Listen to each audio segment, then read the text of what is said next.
The gentlelady from New York is recognized. I rise today in support of my bipartisan legislation, the Countering CCP Drones Act. If you want a drone that's easy to fly, that's readily available, that's affordable, and that's among the best drones you can get, if not the best, then you'll end up with DJI.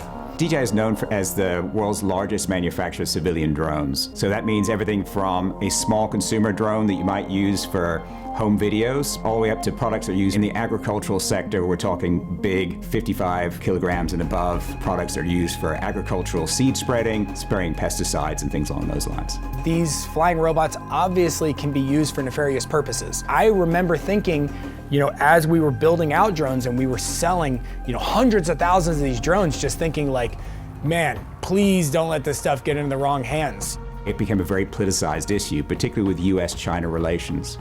And so what we've seen almost every year since then have been attempts to pass legislation to push DJI out of the US market. DJI, over its lifetime, has shifted from a genuinely private company into a quasi-state, quasi-private company with strong state links and with strong links to the Communist Party.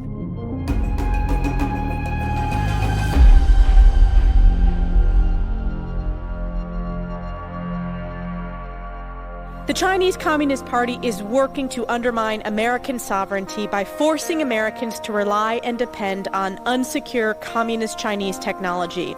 Nowhere is this more evident than in the drone industry. The trajectory of DJI is a very interesting one. There is no doubt that this is a company that was set up by the founder, Wang Tao, who was a student at that time in the Hong Kong University of Science and Technology, and he created the first prototype drones in his dorm room. So at that point, it is very clear that DJI was a private enterprise. However, as Chinese companies grow, they agglomerate more and more investors from different sources. And it is a truism in China that you are going to find big state investors wanting to invest in you. And with size and importance and prestige also comes control from the Communist Party. That is completely unavoidable, particularly if you're making a militarily sensitive technology. And so what's happened to DJI is that it has got state investors. It is a state-affiliated company with big state investments in it. We do have some state-owned enterprises that are investors, but they own a really small percentage, less than 6%, and they have less than 3% voting rights. And so they have no golden share. There is no board seat reserved or any executive position reserved for anybody from the Chinese government. Frank still has over 70% of the stock and more than 96% of the voting rights in the company. So it's very much a privately held company. And that's how we want to maintain it. DJI may claim that these investors are no different from any other private equity investor in the West, but this is simply not true. Big state investors in China come with the state's baggage. In 2006, DJI was founded by Frank Wang. In 2011, Wang met Colin Gwynn at a trade show, and they founded DJI North America. Hi there, Colin Gwynn here with DJI. In this video, we're going to take a look at... Gwynn featured in many of DJI's videos explaining how their early drones worked. The Frank that I know and was very, very close friends with for many years is a very kind individual, and we were close friends. I think he was very soft-spoken and humble, and is a brilliant engineer and really, really innovative thinker on how to solve engineering problems. At some point, in May 2013, DJI attempted to buy out Gwynn's share of DJI North America. By December, DJI's head office in China locked all of DJI North America's employees out of their emails and redirected all customers to China. Gwynn sued DJI in 2014. They settled out of court for an undisclosed sum. He joined rival US drone company 3D Robotics. He now runs Gwyn Partners, a marketing and product development agency. Yeah, well, this was the one that we shot all the SpaceX launches with, so we just kind of saved it. It's just an old S800 drone. It was the very first DJI brushless gimbal. This would have been 2012, 2011. In running Gwyn Partners, we've taken all of our experience from being in the drone space for the last close to 20 years now, and we develop all kinds of high-tech products, a lot of drones and robotics, but also a lot of fun products like the kind of smart gel blasting technology that we're launching into the location-based entertainment market right now, as well as other really cool products like the electric-powered hydrofoil surfboards for lift foils, one-man flying drones that you sit inside of for urban air mobility for lift aircraft. So we've gotten to work on some really, really cool projects over the last, decade here at Gwyn Partners. The Frank that started DJI, he created his first autopilot because he used to go to the park and fly remote control helicopters. And flying remote control helicopters with no stabilization is incredibly difficult, especially as the helicopter starts to rotate and your perspective is not rotating with it. And he would crash his helicopters. And it was kind of embarrassing, right? He wanted to hey, check out my cool toy. And so as he was, taking, I think it was his master's in electrical engineering or computer science, and basically decided to make a helicopter stabilization system so that he could go to the park and fly his helicopter and kind of impress the pretty girl and not be crashing his helicopter all the time. He's just a normal guy that was using his innovation and creativity and brain power to create a way to make it easier to fly a helicopter at the park. And then that led to the first autopilot systems. Obviously, one thing led to another. We started doing camera gimbals and full systems, and they have real engineering chops and they have real innovation chops, and they can make things very quickly and very inexpensively. So, they will be a force to be reckoned with for sure. DJI drones are being used to collect information on U.S. critical infrastructure and pose significant risks to U.S. national security. I don't think it's understandable necessarily from a data security perspective. I think they are overplaying that card, because if you're worried about data security, you could argue, well, why don't we then just define standards for drones to live up to? And then once your drone meets these requirements, it doesn't matter if it's built in France or the US or China, that drone is deemed to be safe. So you could easily solve that. You could also argue that, well, if we're worried about drones, then why aren't we worried about cell phones, laptops, security cameras, Ring doorbell cameras? A lot of the issues raised are really raised by people that don't actually use our products or understand the technology that well. If you use our products, you would know that, one, you don't have to even connect to the internet with our products to use them. So we have something called local data mode, which essentially means that the drone is able to operate hermetically sealed off from the internet. So it's like an air-gapped computer. Our drones are secure, and the people who use them know that, right? I mean, some of this is actually quite insulting to the police departments, the firefighters, the search and rescue teams that use our equipment. They're technically capable individuals, and they know that their data is secure with us. The number of jobs in the United States and businesses that are dependent on being able to use DJI drones is significant. Like, if you take DJI drones off the table right now, a lot of businesses would go belly up, a lot of people would lose their jobs, and then you get to the point where, okay, so we're also using DJI drones to save people's lives. So if you think about law enforcement, you think about fire departments, search and rescue teams, they are all using DJI drones to save people. They're also using these drones to keep their own people safe. So if you take that all off the table, I think you have a massive problem. And also, there's no alternative. I mean, you can say, yeah, get a Brink drone, get a Skydio drone, that's fine, but you can't get them in the thousands and thousands of drones that we need. Skydio started out as a autonomously flying consumer drone.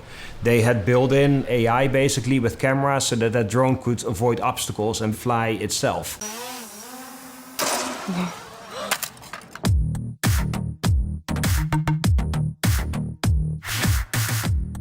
They had their first model, then they came out with the Skydio 2, and then they abandoned the consumer drone market. I don't know if they've ever officially explained why, but the understanding in the drone industry is that they couldn't make it because they can't compete in terms of capability and price points compared to DJI drones.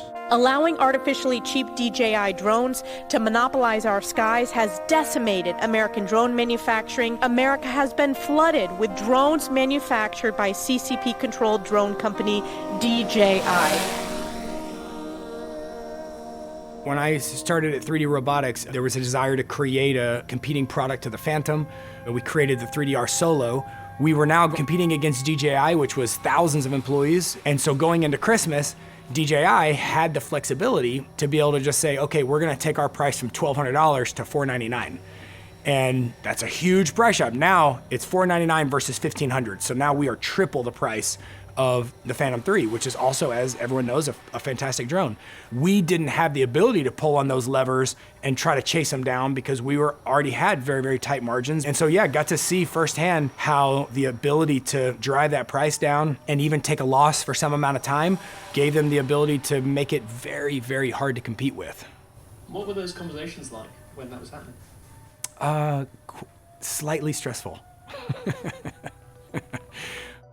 As an example, we were paying about $9.80 per brushless motor, and there was probably at least 3 or 4, companies in the loop on all of these different components, whereas DJI is like winding copper in their own owned factory. So they're like buying raw materials and manufacturing a motor at probably, I think maybe at that time it was maybe $1.75 or $2 a motor at DJI. So getting to just see firsthand, when you're trying to compete at retail and you're trying to compete for consumer dollars, the cost of the product really matters. It definitely showed me the incredible speed and low cost at which DJI was able to engineer and manufacture things, doing that with a company based in Berkeley, California, and trying to grow really quickly.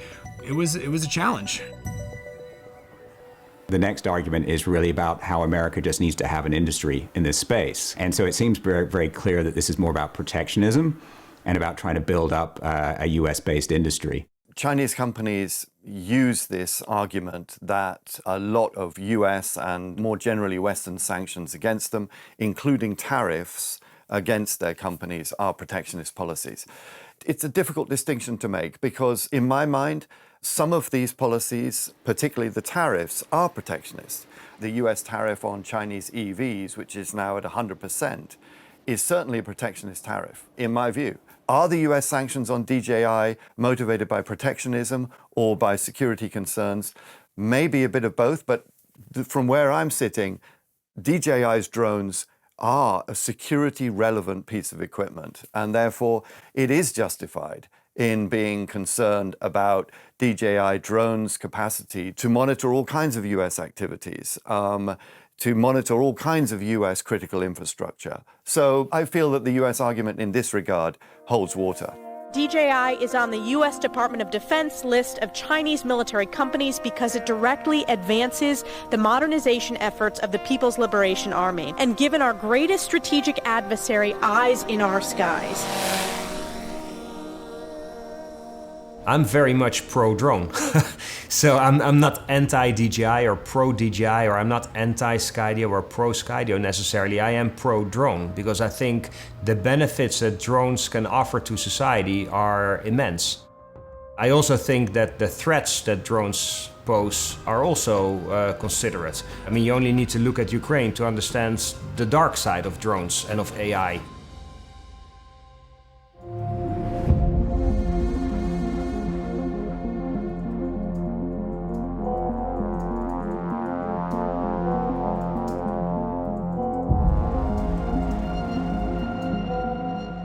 DJI had taken a group of their executives to a military training camp for a bonding, team building type of exercise. There is a banner at the bottom identifying this as a DJI marketing and sales group undergoing special training. I don't think they thought it through in terms of that somebody might be taking photos and that might find its way through WeChat and different social media platforms. DJI executives in military fatigue at a Chinese military training facility made for pretty good headlines. What I understand and what I've heard from people who work and have worked within DJI is that they do have a military management style, as in it's quite rigid. and well organized. And I think maybe that's why they at the time picked to go to a military training facility to kind of reinforce that way of working and managing your company. And I know from people working at DJI at the time that they weren't all that happy that this news had made its way out. My understanding is that it was an outing, and like it may have been. I don't know if it's a tactical error. I think it was more a matter of it was blown out of proportion. I mean, in terms of like it was an away day, right? So like they were actually doing like an activity, but it wasn't as though there was some sort of military cooperation taking place. We don't make products for military purposes. We don't have any linkages to the PLA. I mean, maybe we shouldn't have done an away day at a facility like that, but again, it was more of an outing for people at the office. It was no signal of cooperation or of anything else. It is known for Chinese companies to undertake kind of military away days, training away days, in the same way that you would have some kind of corporate activity in the UK. I don't really know whether this means anything more. That's the thing. I mean, yes, it does surprise me. I mean, it clearly shows that DJI has links with the military. What we don't know is how substantive and broad ranging those links may be. So to the question that do we have any connections to the Chinese military? Absolutely not. So we are probably the only drone company right now that has explicitly said we don't want to be involved in any combat purposes, and put that in all of our reseller agreements, right? So we've explicitly stated that our products are purely for civilian purposes. We don't have any linkages or investment from the PLA, and even like from the Chinese government writ large.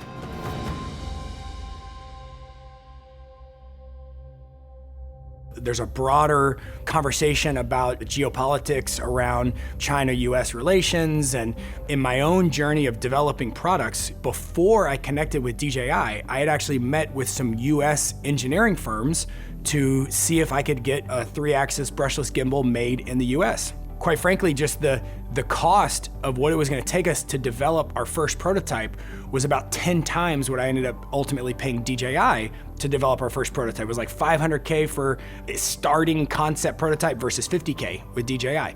I've developed products in both places, and there are definitely some benefits, pros and cons to both places with how they develop products. In China, their ability to rapidly develop, engineer, prototype, manufacture, they are very, very good at that. And anyone that has spent any time in China and spent any time working with factories out there know that that is a core competency that is in that culture. We, I think, here are very good at knowing what the customer wants and knowing how to deliver a really high quality user experience that has like a really clean workflow and better UI and pleasing to the eye, and our graphics and creativity and marketing and things like that.